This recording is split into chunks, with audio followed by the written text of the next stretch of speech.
We are now just 3 points from second. 3 clean sheets, 6 goals, 9 points from the last 9. Last night, McKenna made 5 changes. And before the game, I called it bonkers. I'm not going to lie. But do you know what? Ipswich still controlled the game. So here's the question tonight. Are Ipswich, now building real momentum? Or do Middlesbrough still hold the stronger hand because they're already there? Hello again, friends, and you are my friends. And Matt, Monday's show, the community match preview, me and George were speaking about statement, opportunity. George called it both. Did Town make a statement for you last night? I think anytime you beat a side that's in the top 6, it's probably a statement because you've beaten promotion contenders around you. However, we did beat them quite comfortably in their ground, 2-0. I know it was a bit more heavy weather last night because they were a little bit more defensive, and for whatever reason they left McBurney. Second game on the trot, isn't it? Vopotnik sits on the bench for Swansea. McBurney sits on the bench for Hull. Not sure what the thinking was behind that. But yeah, I think anytime you beat a side that's kind of in the promotion mix with you, that is a bit of a statement. But by the same token, I was expecting us to beat them. Well, this is it. I thought it was a statement, primarily because you mentioned about the low block and you mentioned you're not quite sure why that was. I think they took the blueprint of how you beat Ipswich Town Football Club. You come in, low block, sit men behind the ball, and you look to frustrate Town. And I thought Town stuck with it and had the quality in the end that eventually found their way through to 3 points. So I can't blame Hull for trying to follow the blueprint, Matt, that many have set before. And did Hull create anything yesterday, really, that had you on the edge of your seat nervous at all? No, not really. I guess at the end, didn't they? They had those sort of multiple corners, which is always nerve-wracking, isn't it? In the 94th, 95th minute, they send Panda, the keeper, up there as well. They do. But there was, yeah, I mean, it was, I thought it was an exciting performance. And I do agree that we were sloppy in places. But by the same token, it was an excellent performance in that we kept another clean sheet. We've kept clean sheets now against top scorers in Coventry, home and away, Hull City, home and away. I mean, they're really good. They're really good defensive performances, I think. So whilst the performance might not be exciting, it's still, I think, an excellent performance in that it's got us over the line. We've won 1-0. We've got 3 points. It was an excellent goal as well. I mean, again, how many times do we keep saying this? One of the goals of the season. We've seen it with Philogene. We've seen it with Matasiwa. They keep coming. We've seen it with Mametti. Yeah, you're right. They keep coming. Yeah. And it was an excellent goal. We're going to come to Matasiwa a little bit later on in the show. And Steve, Matt's mentioned in there, it was comfortable. You mentioned to me earlier it was compact. It was a comfortable night, and it really was from Town's perspective. And do you feel not just this game, but the last 2, 9 from 9, as I said in my intro, but last night particularly, do you feel like this is the most controlled that you've seen us all season long? This 3 stretch game. Yeah, I think it is. I think what's quite interesting is, as Matt mentioned about the sloppiness. Multiple times last night we were sloppy with it within the ball. However, in the past games we would have panicked. There would have been, what are we doing? What's going on? Like, and there would have been an error. There would have been maybe a O'Shea pass gone awry, a Matasiwa, when he does go out of position, sometimes he does drift a little bit. And didn't have like people beside him to say, come on, back you come. But I think the last couple of games, we've actually seen maybe work on the training field, maybe the conversation that we had after a certain Wrexham game in respect of, actually, we need to just not panic. We need to stick to the process. Don't go out of the process because if we panic and we're sloppy, then there's issues. And actually the last 2 or 3 games, we haven't done that. We've been steady, we've been controlled, we've been measured, we've measured the games out as well, and we've nullified people. Watford, loser, we nullified him in the midfield, and last night, even though we were sloppy in possession sometimes, we actually didn't make it difficult for ourselves like we have done previously. And I think that's where the group is growing as a team together, and the people that, and let's give McKenna and Ashton their credit, the people that they've brought in to steady the ship, even though it wasn't a number 9, which I think everybody probably would have liked. I think the people that they certainly have brought in have been a a positive. Let's put it that way. Because we have had some excellent results. Sheffield United 5-0 at home, start of the season. Coventry, both performances. So what sets this side after this run of games against those sides that have flashed those brilliances, and you've thought, we've turned the corner, we've turned the page, this is it. But this is actually the team that's actually put that run of form together. What's the difference, do you feel, between this form that we're showing, the control, the measure after the chaotic of Wrexham, to those sides that showed brilliance against? Well, I think it shows tenfold, really, Gov, that he can change 5 and that we put in a performance like that. I mean, I think if he changed 5 and maybe the people that hadn't come in to the club beforehand, you're then starting to think, do you know what? We're not bringing like for like in. We're not, and don't get me wrong, you know, Taylor played last night. I think he didn't have a too bad a game, you know, but like, you know, Jack Clark, he didn't have his best game last night, but it weren't too bad. But if you think, you know, the people that have been brought in, and also the people that are remaining, I think it's not a given that you get the shirt now. And we talked about that before, didn't we? That, do you know what? Doesn't matter because he rotates it. I'll get a game next week. That's not the case now. That's not the case now. No. I don't think it is. I think it's a case of, actually, you want to play for this club, you put the club shirt on and you fight for it. And I think at the moment, that's what we're seeing. Doroshay, another one, you know, phenomenal last night, but has had wobbles, but I think has grown and actually maybe had spoken to the team about from the last, you know, the Wrexham game is actually, come on, lads, you know, we can have a wobble, but we can go through it and we can work through it. And I think that's what you're seeing. It's interesting you mentioned Dara. We're going to come to him, and I know Matt's wants to talk about his performance last night. 80 said it was a big game last night. So pleased to have got a vital 3 points. Shane, what a goal to score as your first one for your new club. Lynn, let's hope we can do one against Leicester. We owe them. Colin, like a great mountaineer, we are climbing slowly but surely, Gov. 80 Town are building momentum. We have got a new member. Jess, thank you ever so much for your membership. We appreciate it. Welcome to the Talking Town 12th fan, 12th man, 12th player, 12th. I can't remember what I've called it now. There you go. Is that long ago since I christened it? The 12th man. The 12th man. There you go. Thank you very much. My mind's thinking 12th what? 12th what? 12 days of Christmas. As long as you don't start doing a dealia, Gov, I'm all right. I'm gone. If you start starting, where are you, and start shouting that, I'm gone, mate. I'm gone. That's never going to happen. Henry, full of confidence and a strong performance, moving in the right direction. Enjoyable game of football to watch as well. Thanks ever so much, Jess, as well, for becoming a member. All right, Matt, look, I want to sort of pick up where we were left off, me and you, Monday night in the WhatsApp group, because we were talking after Borough Birmingham, and you were playing it very cool and very calm, and I was sort of edging my seat. This is exciting, you know. It's all there right in front of town, but it is a must win, and we've got to do it. But we won. Ipswich are now 3 points off second with a game in hand. So, do Ipswich have genuine leverage now, as in the sense got that game in hand still, got up Middlesbrough to come to Portman Road? Or do you seriously think, because you were very cool and calm in the WhatsApp group, do you seriously still think Middlesbrough hold the stronger hand because they're already there, they're already in second? It's a little bit of both, I think. Certainly it's in our hands because we do have a game in hand. You win that game, you leapfrog Borough on goal difference, right? Mm-hmm. But, you know, Middlesbrough at Birmingham, I thought Birmingham might do something against Borough on Monday night at St Andrews. And Borough just breezed past them. Not helped by the fact that Birmingham defensively were terrible. But I mean, their left back, Matt Targett, scored 2 kind of counter-attack goals against the run of play. You know, quieting that crowd down, which did make me chuckle thinking back to the opening day of the season there. But look, Borough are a really good team. I've said on here before, I thought they might go on and win the title. What we've seen since, of course, is a renaissance from Coventry. But who knows what's around the corner? I mean, as we've said before, you don't know what's going on with the Championship day to day, week to week. You could we've had 3 clean sheets on the trot now since Wrexham, where we conceded 5, been really defensively sound. Who knows what's around the corner for us, for Coventry, for Borough?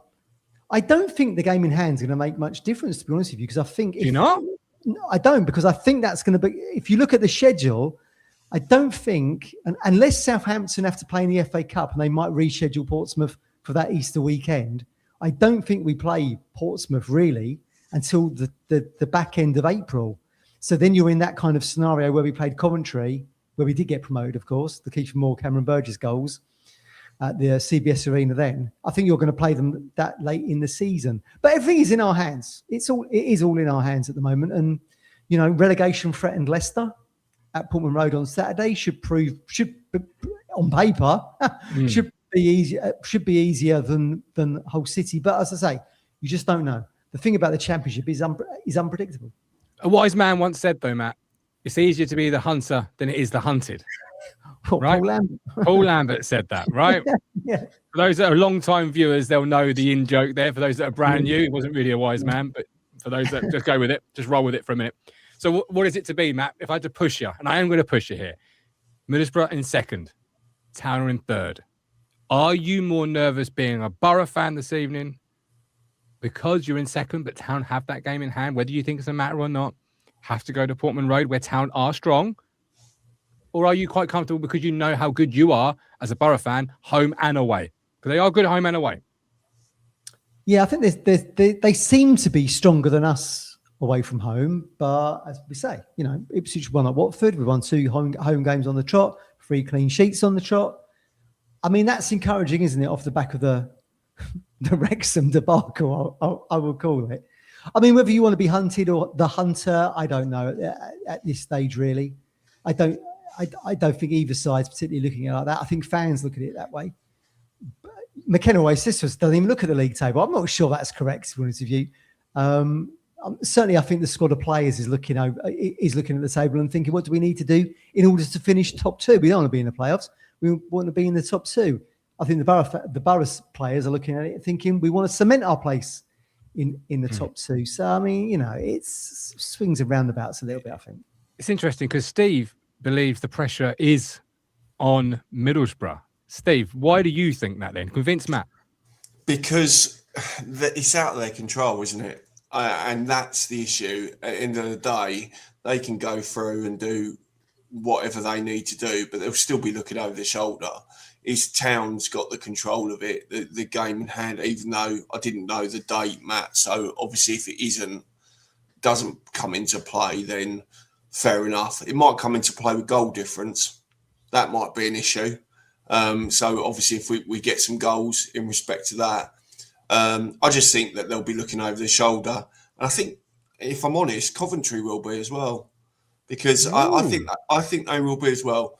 Because, you know, at the end of the day, the chasing pack is still there. Millwall's still there.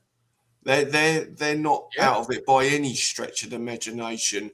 So it's really, really tight. My concern, Gov, is the next game. Because Leicester is a bit of a bogey team for us, let's be honest. They do tend to have a really good game against us. So that worries me. I'll be more happier when we go past there.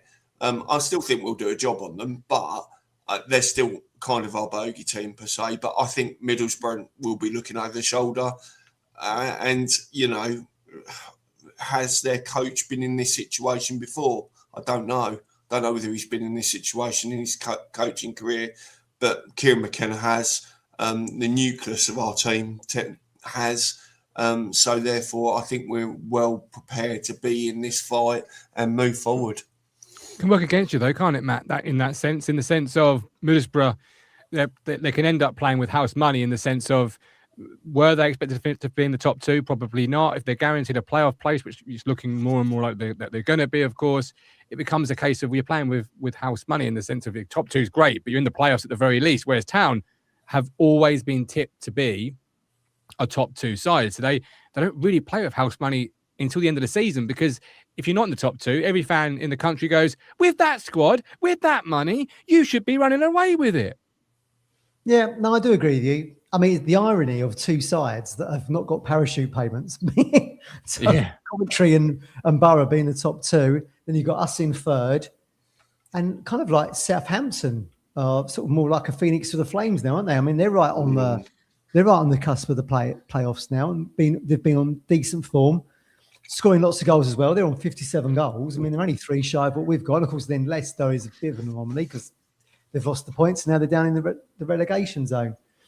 I think it's going to go down to the wire, isn't it? I don't see. I mean, I see AB Carbs is saying we will finish first. I don't see a scenario where that happens. No. I mean, as it stands at the moment, Coventry are 8 points ahead of us. That's 3 games. Yeah. I mean, you'd have to. I mean, look, Coventry have had a wobble. I mean, I'm not saying that couldn't happen, but it seems like they're on the other side of that now. And Town would have to keep continuing notching up 3 points as Coventry either lose or draw. I don't really, unfortunately, see a scenario where we finish top. Are we the lead? Are we Leeds the year we got promoted, where we sit at home and we watch Middlesbrough and Coventry, and we continuously say, how do they pull that result out? You never know, and then you continuously have to try and do better and better. Because I imagine Leeds fans probably sat at home watching us go to Hull and other places that year and go, how are they doing this? Well, they kept shooting themselves in the foot, didn't they? I mean, they lost to Blackburn. Hang on, have you seen our away form? Yeah, but they lost to Blackburn at Ellen Road, didn't they? The Smodics goal, last seconds. Yep, they did. They got done 4-0 down at Loftus Road against QPR. So, I mean, they were throwing in some pretty wobbly performances themselves. Certainly, I mean, look, Ipswich have drawn games at Portman Road here and there, haven't they? Preston being the last one. But our home form has been pretty decent. And even last night, we saw that even if we were a little bit sloppy in places, a strike from Matasiwa, I mean, just unbelievable long-range effort was enough to get us over the line. We've got that in the arsenal, is what I'm saying. Yeah. Rob said, if we beat Leicester, we go second as Borough plan Sunday. Cranks up the pressure. We're live again tomorrow, 7:30 with our match preview. We're going to dive into that, because you're right. If we win Saturday, it applies that pressure. Colin, it's so easy to draw 2 or 3 games. It's already happened. Gov, Trevor, Leicester on paper have better players than Hull, but are playing terrible. Jess, one of our new YouTube members, Leicester is a funny one. As with the players, they are underachieved, and they could come to prove a point. I see Oscar's in the chat. Welcome in, Oscar. We're all well here. Hope you are as well. Right, a quick time out. On the other side, we're addressing the 5 changes. Me and Steve in the WhatsApp group last night, we were spitting feathers before the game. I called it bonkers, among other things. It went well. It went better than we thought it would do, to be fair. But we're going to discuss that and have a look at some player performances after a quick word from one of our partners. We've partnered with Match Bingo to give you a 100% deposit bonus when you use the word town all in caps. That's TOWN, town all in caps, for a 100% deposit bonus. Deposit minimum is £10, and while bonus cash can't be withdrawn, the winnings, they absolutely can be. So play Match Bingo, win cash prizes, over 18s only. Terms and conditions apply. Please gamble responsibly. Visit begambleaware.org for more information. How you play? Scan the QR code on the screen next to their logo, or hit the link in the description. Right. One of the most interesting things last night was obviously the 5 changes, right? But listen to the stat that I found. I think I found it on TWTD. So whether it's 100% true or not, I haven't verified it. I'm going to read it out to you because it's interesting if it is in any way true. So this year, Ipswich Town have made 4 or more changes this season, 17 games, 34 points, 2 points per game. We've made less than 4 changes, 16 games, 28 points, 1.75 points per game. And in the 3 games, Ipswich have made no changes, 0 points. So the question for you, Mr. Phillips, is, does that prove that Professor McKenna's rotation actually works? If those stats are to be believed, the data is to be believed, we should be making 11 changes every game. I know. Double up in points. Yeah, exactly. I think it's always, look, we said after the Swansea game, didn't we, the 3-0, and we were like, that was a really good 11. That was like a decent starting 11, as close, I think, as we can get to maybe one of our strongest sides. And then you come off the back of that and you see the 5 changes last night, and you take in who the opposition is. It's Hull. They've got aspirations of finishing top 2 themselves. And there's a bit of nervousness around there, isn't there? I mean, and how the game played out probably suggests that as well. I mean, it took until what? When did even Matasiwa score? Was it last? I don't even know. Was it last? 71 minutes. Last 20 minutes or something. To break the deadlock. And as I said earlier, it took an elite strike to do so. I don't think any keeper in the world would have saved that. Nah. Is the squad designed for rotation then? If those stats are to be believed, is this squad actually designed for rotation? Yeah, I don't think you can argue against that. I mean, it has to be. I think it is more now than before. I think if the stats are to be believed, Steve, the proof is in the pudding, isn't it? Yeah. Because we go, oh my God, he's made 4 changes, he's made 5 changes, whatever. Yeah. But the points per game ratio is showing that does prove dividends. Yeah. That I think is against the mindset of a lot of town fans, football fans, where you go, you got to play your strongest 11. McKenna's never really played his strongest 11, has he? I mean, if you we'd all have a different strongest 11, most likely, but game to game, Saturday to Tuesday to Saturday, or whatever it might be, McKenna is constantly rotating that side around. And I think what was one of the stats we saw, Gov, on Sky since October, whatever, Ipswich have accrued the most points since then, haven't they? After we got over that blip of August, September, where we were kind of gelling, as Paul Cook it seems like Charlton came to Portman Road and got a 3-0 win. And you're right. And we've often said about, play your strongest 11 and all these things. And Steve there's about how players perhaps had it comfortable or whatever it was you said a bit earlier in the show. But actually, do you think it's the other way? Do you think players trust that they're going to get minutes, right? They're going to get the minutes that's going to put them on the pitch to showcase their ability, in which also leads itself to keeping intensity high, because you can trust that you're going to get the minutes. It's going to come to you. I'm not so sure, Gov, if I'm honest. I think. Tell me why. I just think that I think players do get comfortable. It depends on, and it's shown with the performances. Sometimes you get a lackluster first half. Town don't start. They're slow to start, or they pick up in the second half when people do come on. And I get that, and that kind of shows the people coming on wanting to prove a point. I get that. But realistically, I think because of the change of personnel and just the key people that we've brought in, I think also, I think the expectation of you getting the shirt and just, I'll pay next week has gone. I don't think it's there anymore, Gov. I really don't. And I think it's showing from the performances. I think we are a rotation team. I don't think McKenna's ever going to change that. That's the way he likes to play. And we've sat here many a times trying to guess who's going to go in, who's going to wear the shirt for the 11. And we always pretty much get it wrong. He's so unpredictable. But does that play into our hands as a team? Because the opposition don't know who's starting. They need to prep. They know the system. They just don't know the players. Does that work to our advantage sometimes? I think so. It could be a good point, that, because obviously I don't know if they expected necessarily Jacob Greaves to be the left back. And Rob said we had no width either side to the subs. It was far too narrow. Davis with Clark and also Burns helped open up the pitch. Rob made it more satisfying that we started in time wasting after we scored. Calm after they started time wasting after only 10 minutes. Emily Doyle, let's see the current top 2 dropping many points. We've really got to keep the form. Still a handful of teams in the race of the top 6. Any pressure we can alleviate, the better going to the while. Emily put an alleviate in a comment on a Wednesday night after a Tuesday night game is testing me, because that was a big word for me. And I was like, I think it says alleviate. I'm going to go with it. And if it doesn't, I'll take the embarrassment. Matt, Steve, 5 changes were made, but from there came some big, crucial performances. I want to start with Dara O'Shea, Matt, because I love Dara. I said a couple of weeks ago, my defender, my leader, my captain. And since Wrexham, when the noise was the loudest about Dara O'Shea, well, you talk us through it. How did you see his performance last night and in the last 3, really? Talk us about Dara O'Shea for a minute. Yeah, I thought Dara was fantastic last night. I would go as far as saying that was probably one of his best performances in a blue shirt for us. Has he grown into the role? I mean, I've been critical about Dara. I mean, what was he thinking on that 5th goal against Wrexham? I mean, he does that a lot. Loses concentration, loses control of the ball. The ball was in the back of our net. And I think that 5th goal was what threw a lot of town fans over the edge. They could live with the 4-3, but then it suddenly becomes 5-3. It becomes a disgraceful performance. What a debacle, that kind of thing. But I mean, last night he was brilliant. I mean, he had over 100 touches last night. It shows you how pivotal he was on the ball. I think over a dozen passes into the final third. Lazy runs. Yeah. Well, I mean, the run he had when Panda did that goal kick, he controlled it himself. It was Kevin Beattie-esque. I mean, he went on a run. If he'd scored that, like Beattie did in the 7-0 over West Brom, Colin will know what I'm talking about, going way back. I mean, you would have been making those. You'd have been making those kind of comparisons, really. So I think Dara was fantastic last night. It's very easy, isn't it, to get lost in the performance that, it wasn't a great game. It was boring in places. We were sloppy in places.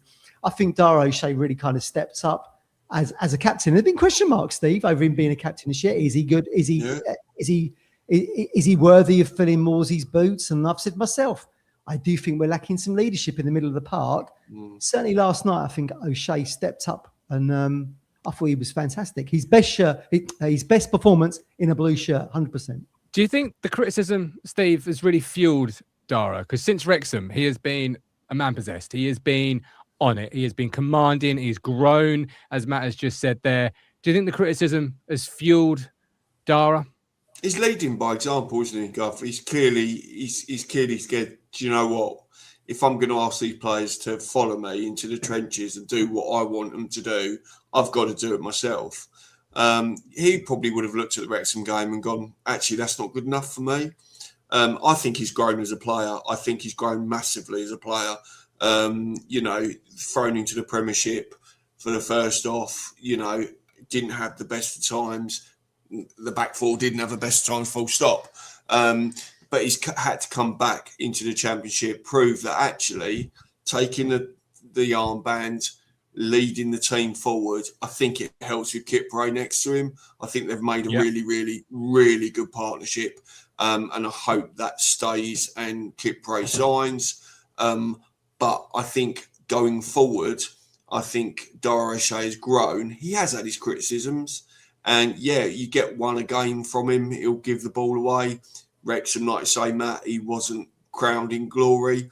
But I think he's had a word with himself. And actually, he's had to be switched on. Even though it's a drab game, that all that back four still had to be switched on because only one ball over the top or something like that. And then it's 1-1. It's only one goal. And they had to be switched on and they had to be concentrating all the time. So I think he's grown, Gov. I really do.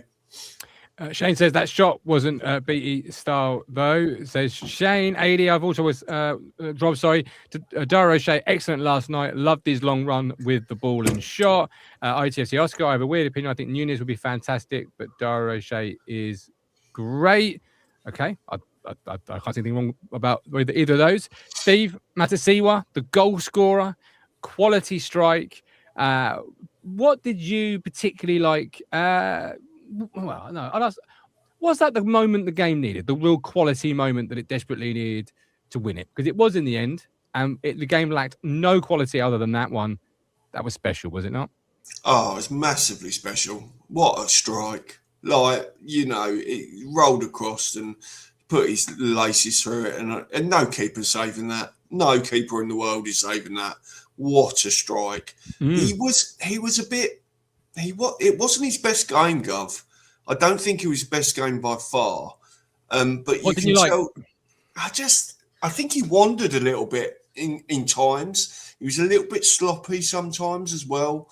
I just think it's a sign of a really good player when maybe you're not really on your top game, very much like Nunez sometimes, not on your top game, but you pop up for those key moments, and that was a massive key moment.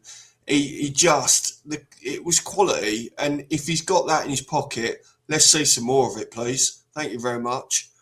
But really good. I completely agree with you. I said that last night as well, Steve. If that's you shooting once on your first shot, I think it's your first shot for Town. Let's see it more and more. But how crucial is he to the side, Matt? He is probably one of the most crucial players for us, I believe, and easily an early season. I'm not going to actually award him a trophy because last time I awarded a midfield player a trophy, it didn't go as well as I hoped. So I'm going to stay away from that in case the Gov curse comes out, Matt. But how crucial is Matasiwa to this team? Well, yeah, I mean, we were discussing, weren't we, Sunday, like who's the first name on the team sheet? You said it's Dan Neil, the first name on the team sheet. He was on the bench last night. I think it's always going to be either Dara. You're rotating between Dara and Matasiwa, I think. I mean, as you rightly say, I mean, that's what Matasiwa was first, second shot on goal in 7 months. And it's of that quality. He's going to be one of the greatest finishers in world football at the moment. To be able to produce that after 7 months. Yeah. Do you know what I mean? I mean, I thought Matasiwa did all right last night. I mean, I think his pass completion rate, Steve, was something like 95% out of about. He was sloppy. 60%, 60 passes or something. He's definitely. I mean, look, sometimes we're maybe a bit harsh. We're judging him harshly because he's such a good player. And if he doesn't quite hit the standards you've seen in other games, we go, oh, well, he wasn't really that good or whatever. But he's one of the best central defensive midfielders in the Championship, probably alongside that loser at Watford, who's a little bit more offensive, I think, than what Matasiwa is. But look, I mean, by the same token, I thought people said to me, "Oh, I didn't think Jack Taylor played very well." I thought Jack Taylor had a good game last night. I mean, very unlucky not to have an assist because he creates the chance for Hurst. Did you? Hurst probably should have done better with 2 really good tackles. Did you? Yeah, 100%. You got. I mean, look, I thought you was the president of the Jack Taylor fan club. I mean, you should be all. Doesn't mean I'm impartial. He should have. He had a good assist opportunity that Hurst probably should have done better with in the penalty box first half. Two the ball away. Two really good key areas, though, Matt. I don't agree. I thought Taylor done all right last night. I did wonder whether or not the fact you've now got Dan Neil in the mix maybe made him up his game a little bit. But 2 really good tackles. That pivot on the edge of the box and shot. Very unlucky. I think his contribution in the first half went a little bit under the radar last night. That's my own take on it. And I think Taylor's is probably quite an ordinary Championship player, in my opinion. But last night I thought he looked decent. Whether or not that's Dan Neil coming in there, or just it was the cut and thrust of playing against promotion rivals. I don't know. I mean, I thought he was a little bit harshly done by being subbed on whatever it was, 60-something minute. But that was tactical, wasn't it, in order to get Mehmeti onto the pitch. And then of course he showed his mettle again by creating the goal with the little mazy run. So, I mean, there you go. Fair. No, you've made some great points there. In regards to Taylor. I perhaps overlooked those in. What are you expecting from? I mean, what are people like? Oh, I didn't think Taylor was that good. What are you expecting? Just ball retention would be nice, because when he doesn't often give it away, Taylor. But last night when he was giving it away for me, Matt, he was giving away in dangerous areas. So I wasn't massively in love with it. The stats were stats. I've seen the stats. Yeah. They didn't match what my eyes told me. Yeah, I mean, look, he had 57 touches. I mean, I thought he'd done decent. I mean, look, in terms of accurate passes, 34 from 43, so 79%. I think anything under 80%, it probably isn't great. But I just like some of his contributions that he made, the tackles that he made, some of the passes he made, the shot he had. He could have had an assist. Do you know what I mean? I mean, if Hurst had buried that, you'd have gone, oh, Jack Taylor's got an assist now. Do we need that nil? I mean, these are the conversations suddenly developed, don't they? We've got to clip this up, We've got to clip it up because it ain't often I'm sat here shaking my head about Jack Taylor and you're the one on the defence of him. This is clip worthy, Matthew. For this, we've come full circle. We have grown the last 3 months. I just thought he had a bit of a spark about him, and like I say, is that kind of like Dan Neil's influence on the training ground, or and Jack coming in and replacing him? Because I bet you bottom dollar, Steve, everyone thought the midfield duo last night was going to be Matasiwa and Dan Neil. Probably thought that ourselves a little bit, given that Neil was subbed on the hour mark on Saturday. Are they saving his legs for Tuesday? We don't even start the game, does he? Jack Taylor comes in. I thought Taylor done all right. I mean, that's just my opinion, but I liked what I saw last night. And your opinion is the one we're all here to listen to. Andrew, that drone was. I'm just the host. No one cares about my drone. The drone was weird. That drone was great in the air last night. No fitness, though. It only lasted a few minutes. Andrew, that's kind. It was not a few minutes. It was a few seconds. Whose drone was it? 1 minute and then gone the next. Was it Town TV's? Well, whose was no, it? It can't have been. No. It can't have been. I think, I don't know whose it was. Rob, another solid performance from Furlong last night. Okay, Mehmeti, Nunez. I'm going to give you Nunez, Steve, and give you Mehmeti, Matt. So, Steve, Nunez, what did you like about Nunez's performance last night? He moved, actually, interestingly, he moved further back, didn't he? He did. What did you make of that one? Yeah, like that. He had a little bit more space, a little bit more room. I think he grew into that. He hasn't played there much in respect of us, but I think he can play there. I think when we need the two of them on the pitch, I think you'll see that more. Obviously, if Jack Clark or Jaden Philogene aren't fit, then obviously Mehmeti does play on the left, which he can do. And then obviously Nunez can go in the 10. But you've got that now, then 3 options. But he can sit in there, can dictate the play, and then spray them balls around when he needs to. But yeah, I quite liked him there, actually. I thought I think he grew into the game a little bit more when he moved there to let Mehmeti go and weave his magic around. But yeah, I think Nunez is he's all right. He does drift out of the games. He can drift out of the games, but he does turn it on when he needs to. Did you feel that tactical? Sorry, Matt. Did you feel that tactical tweak in Nunez going back when Mehmeti came on actually sort of helped Town get control in that period of the game and really set things going? Yeah, retain the ball and use the ball to move it forward. Is that why you like it so much, in the sense of moving forward? Why you want to see it more and more? Yeah, because if you've got Jack Taylor, he does drive forward and he does do that. But Nunez tends to pick the pass, and he doesn't necessarily have to drive forward because you've got Mehmeti sitting in there. Play balls to feet. Mehmeti will turn and run. Jack Taylor tends to travel a lot more than Nunez does. Nunez is intelligent. He'll spray the ball about and save the legs and stay in that same position. And he's very, very intelligent footballer. I like, and he can see the whole pitch as well. In the 10, it can be closed down quite quickly. Mehmeti's got quick feet. Nunez is a pick at the pass and flow, and it's like being an artist. He paints a glorious picture in blue. Matt, Mehmeti came on, changed the game, was involved with the goal, a pre-assist into Leif Davis, who laid it into to see one. The rest is history. Just another impactful moment from a £3.5 million player. Yeah, absolutely. I mean, we've said before, haven't we?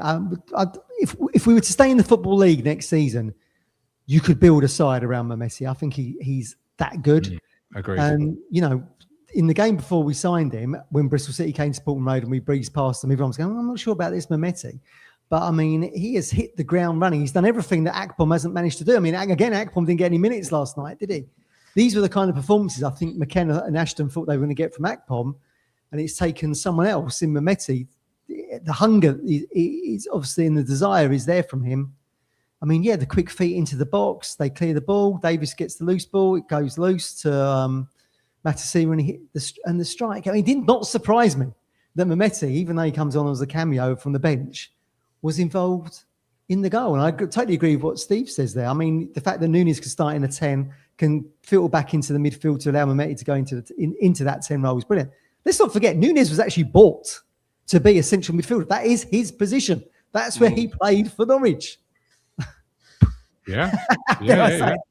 I mean, that's what he came in for. But I mean, the fact that needs must, and people have like Akpom, unfortunately for him, haven't quite hit the heights that we wanted, means that Nunez was thrusted into that 10 position. And as Steve says, he's such a good player. He can play any role. You could probably stick him in goal, he'd save a pen. Do you know what I mean? I mean, he's that good.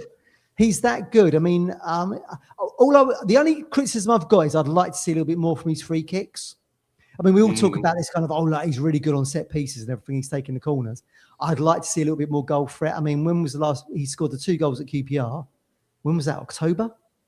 November, maybe. Yeah, well, that's a fair few months ago, wasn't it? And again, we had some opportunity around the box last night, and he flattered to deceive a little bit. But he is a fantastic player. He can play any role in the midfield, be it the 10, the holding midfielder, the position, the box to box next to Matthäus, where he can play all of them. Great piece of recruitment, that. It's a massive piece of recruitment. £3.5 million. Mark Ashton was Alex Jones, the East Anglian Daily Times reporter. Is that got that surname correct? Yeah. He reported that Mark Ashton sort of gate crashed Matt Siwa's interview after the game, Matt. Yeah. Must have won some games, Matt. Watch this space for the Matt Holland, Kieran McKenna, Mark Ashton, Batman. It's overdue. It's coming.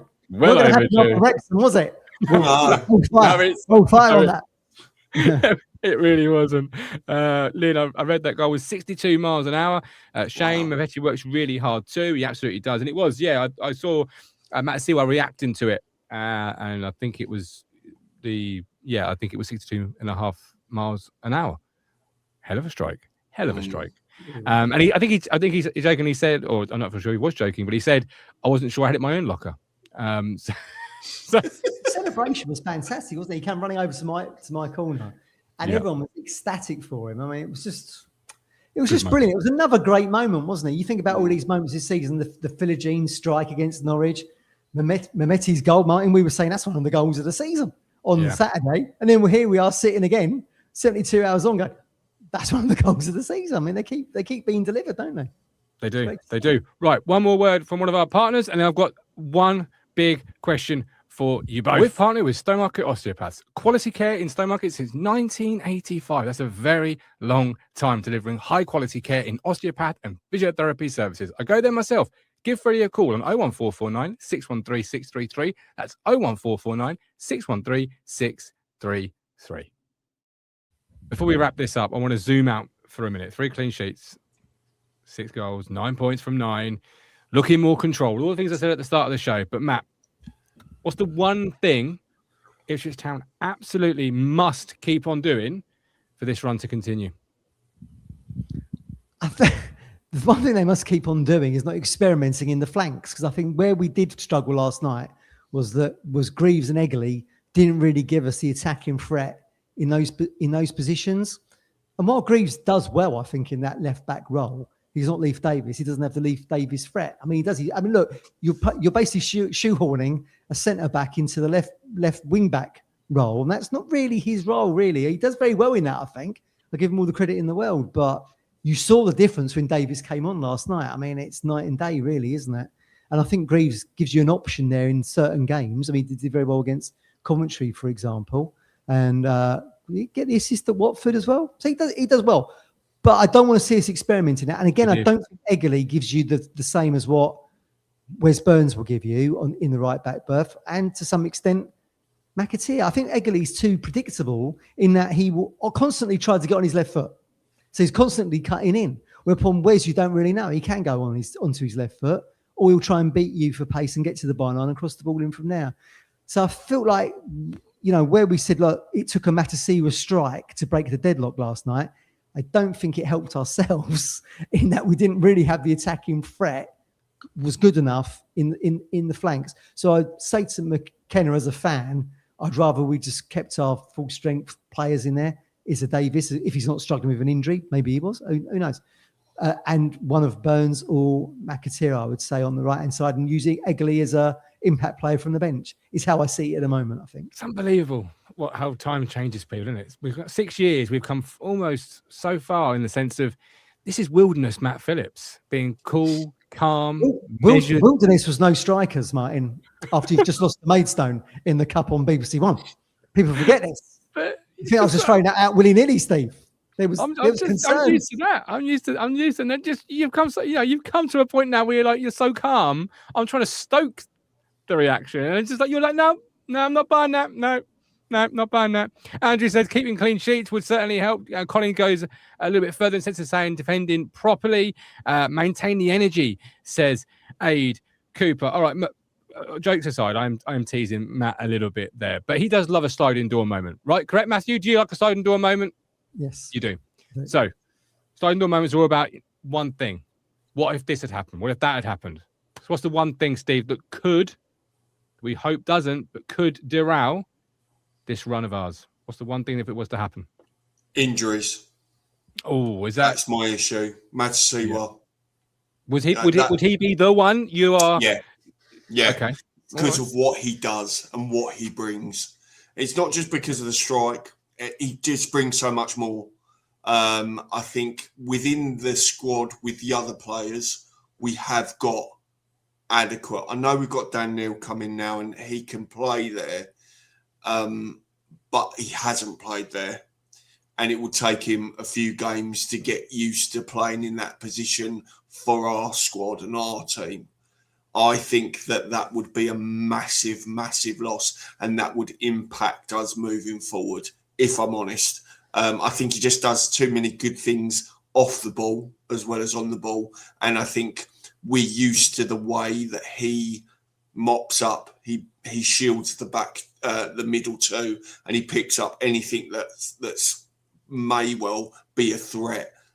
Is Dan Neil that kind of player? I haven't seen enough of him in a blue shirt in order to say, yes, he could fill in that role. Could Nunez do it? I don't know. I haven't seen him in that role because Matasiwa is always your first person on the team sheet. That's your issue.